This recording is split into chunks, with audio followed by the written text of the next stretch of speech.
Michael, 10 days since your appointment as head coach. How has that first full week been for you so far?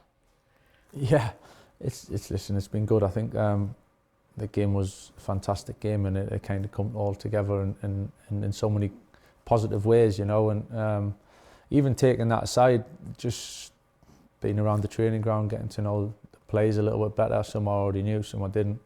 Bedding in with the staff, coaching staff. It's I have to say it's felt pretty normal, really. You know, even though it's a bit of a change in terms of building and some faces, I felt pretty normal and right at home. So I've really enjoyed it, as you'd probably expect. But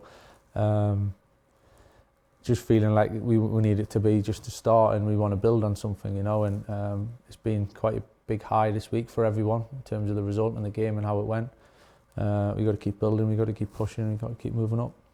This is, of course, a club that you know so well, having been here for so long as a player as well. Does that familiarity actually help you, though, in this role now?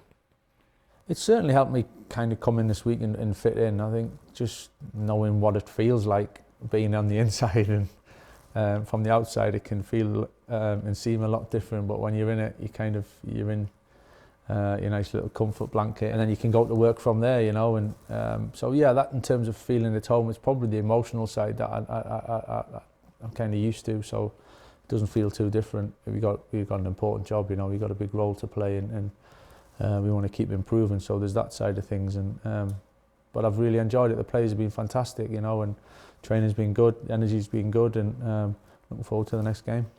Talk to me a little bit about the backroom staff that you've got that are sort of helping you through this period at the moment at Manchester United, and how much they've sort of settled in as well over the last week. I've got to say they're hugely impressive how coming together, you know, because not that it was kind of existing relationships in many ways, so coming together, willing to work with each other and sacrifice a bit for each other, and to get that performance after 3 or 4 days says a lot about the other coaches as well, and ticking a lot of boxes through as well as the players, obviously. But so that side of the things, the coaches have been fantastic. The backroom staff, again, support's been unbelievable, and you can feel the willingness to help and do well, you know. So yeah, I feel we're in a good place. The game's the game. A lot can happen on one game, but I think there's a foundation now for us to move forward with that. That's quite exciting. You mentioned the Manchester City result. In terms of the day itself, now that you're able to reflect on it, did you manage to enjoy any parts of it at all? Yeah, you can probably see from celebrating a little bit. There was moments I enjoyed.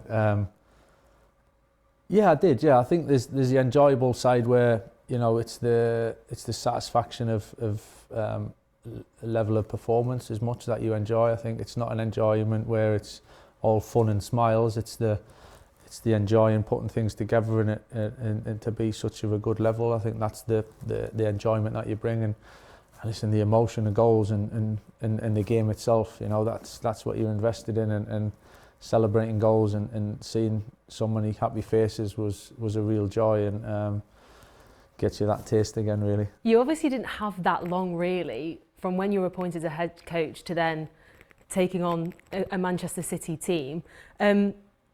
What did you actually want to see, though, from your players with the performance that they put out on that day? Yeah, there's a lot, I think. We tried to keep it as it wasn't simple, but we tried to keep it as simple as we could in terms of messages. Trust the players. We know they're good players. Give them some really key details that we thought would help them, and then feeding off the energy, feeding off the emotion. You know, there's two sides to football. There's the technical and the tactical, kind of putting your game plans together, and that becomes irrelevant if you don't bring that emotion and that energy and that real desire to do well. And it's not an easy balance to get. Sometimes one overdoes the other, but I thought the boys got it spot on and managed it, played right on the edge, played right on the limit, and got it just about right. So it shows the level that we can get to, and we got to keep getting to that level and keep pushing it and keep improving, because if we can play like that with all those elements, then it makes it really exciting for what's to come. How much did the atmosphere help as well, the fans really getting behind the team in that game? Yeah, I think you take a step back or you look at the bigger picture. I think that feeling, that emotion where people are coming to the football match to get excited, to go home even more excited because of what they're seeing and feeling that emotion. You know, to be in the position I am and to kind of feel that coming together was probably the biggest satisfaction really for me, to see that and feel it in the stadium. It was pretty special, and I said before about it can be a magical place, and that was it, you know, all in one day, and it's something we need to really keep between the players, between the supporters.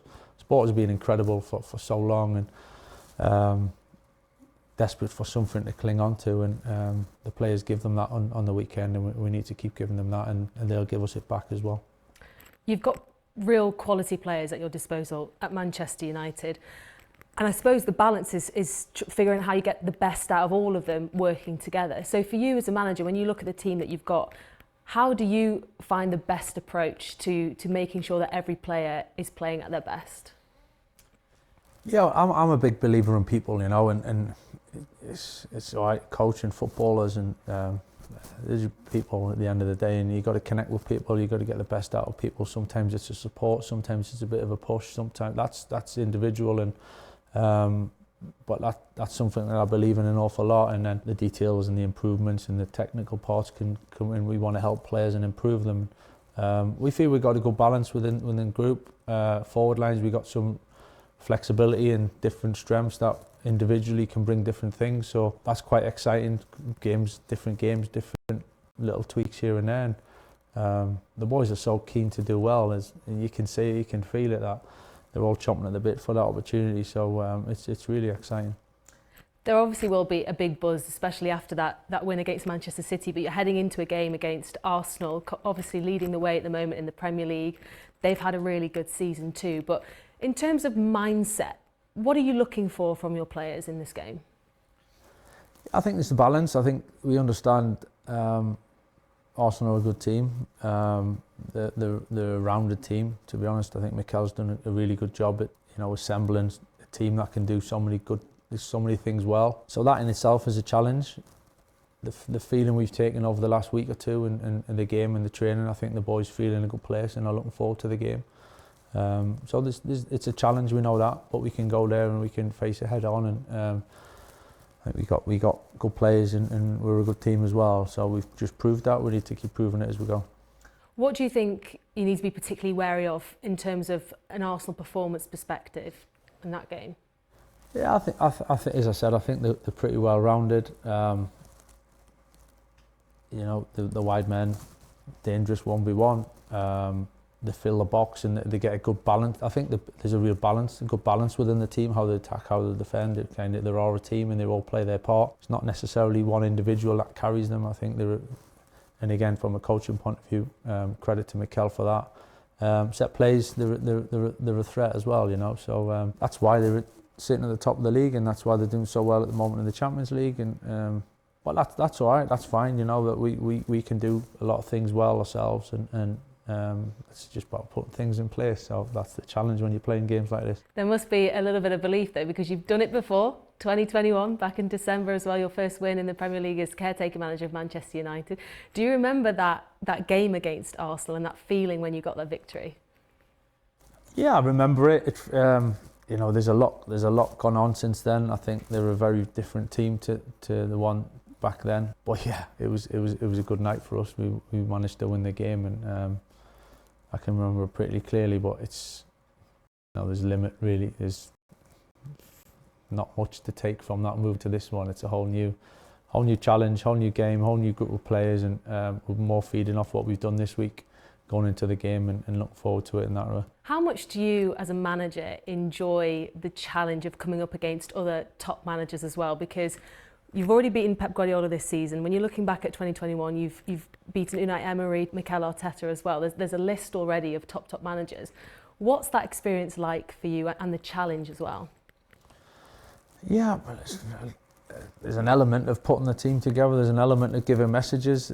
You know, it's not about me. It's about the team. It's about the group. About the players putting that themselves into the performance like they did last week. So I think there's an understanding from me that you got to get things right, and the details need to be right to give the boys the chance you know, because you top coaches, the details matter, you know, and so you got to get that right. But it's not about. I don't see it as about me. I see it as about all of us, and we got to get it right this week. We've just heard the news as well about Casemiro leaving at the end of his contract this summer. Just a word on him as a player and what he's done for the club. Yeah, I think in this, every situation is different, you know, but I think in this one, and Cassie, how he is and as a person, and the respect he has for the club, and obviously this respect we have for him, I think shows that it's amicable, it's okay. He's going to give absolutely everything till the end of the season. He's got so much experience, and one that I've, you know, got to know a lot more this week, and worked and lent on him, and asked him about certain things, and why wouldn't you? You know, he's been through so much.